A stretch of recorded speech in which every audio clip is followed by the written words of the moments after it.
Hello Jolly Natex! For today's video, nagka-crave ka ba sa Japanese food? If yes, para sa itong video na to dahil meron nga kaming isi-share sa inyong Japanese resto na nag-o-offer ng bukod sa mga budget friendly talaga namang quality Japanese food. Bali nandito nga pala tayo sa Ramen Nori na located dito sa loob ng Kawit South Bro Complex at Vincula Avenue, Kawit, Cavite. And as you can see, maraming pwedeng pagparkingan dito kaya walang problema if may sasakyan kayong dala. Quick story lang, hindi pa man kami nagsisimula sa food vlogging, isa na nga rin to talaga sa mga go-to place namin if nagka-crave kami sa ramen or other Japanese food. And ngayon nga, nakakatuwa nga rin kasi ang laki na ng in-improve ng dining area nila, mas pinalaki, mas maliwalas at marami na rin silang customer na ma-accommodate. In open kitchen na nga rin sila dito kaya makikita nyo kung paano i-prepare yung mga orders nyo. Kaya naman tara, punta na tayo sa paborito nating part, tikiman time na. Simulan na nga natin dito sa kanilang gyoza na 115 pesos for 4 pieces na. Sa sobrang sarap, binasic lang ng panganay ko, wala pa yatang 10 minutes, siya lang umubos niyan. Meron nga rin sila ditong California Maki na for only 195 pesos, 8 pieces na, freshly made at seasoned well yung pagkakagawa nila dito. And kung quality ang pagbabasihan, talagang sulit na sulit to. Meron din silang dalawang klase ng chahan rice dito. Ito yung black chahan na may pork, egg, and black sesame. At ito naman yung white chahan na may crab sticks, egg, and pork. Yung black chahan medyo bago sa panlasa ko pero yung nag-standout talaga sa akin dito yung white chahan, ang sarap niyan. Nagtry nga rin kami ng kanilang gyudon na thinly sliced beef na sinimmer with onions and savory soy-based sauce. Yan yung mismong sauce nga niya yung nagbibigay ng saktong alat at tamis. Sa mga curry plates naman tayo, this is their ebi curry and kita nyo naman ang laki ng mismong shrimp, light and crispy and panalo din yung lasa ng curry sauce nila dito, vibrant pero hindi overwhelming. Same goes sa kanilang katsu curry, basically same lang yung lasa pero nagkatalo lang talaga kung paano nila i-brineding at i-frinay. And for me nga, parehas panalo to.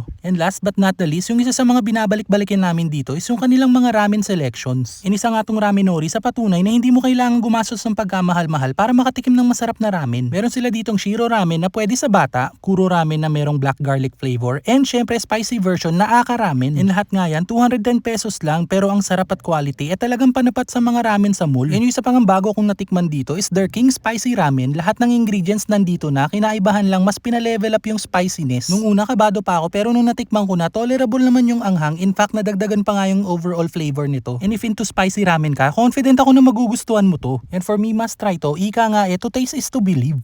Hello po, kami po ang Ramen Nori. Iniimbitahan ko po kayong subukan ng aming affordable but quality Japanese food. Located po kami sa Kawit South Bro Complex at Vincula Road, Kawit, Cavite. Open po kami from 11 a.m. to 10 p.m. At tara po, magkita-kita po tayo dito. Salamat! There you go, Jolly Natex. Sana nabigyan na naman namin kayo ng idea kung saan masarap mag-food trip at kung naghahanap nga kayo ng quality pero affordable na Japanese food, subukan nyo na nga rin dito sa Ramen Nori. So paano, until our next food trip, kita-kits! Thank you for watching!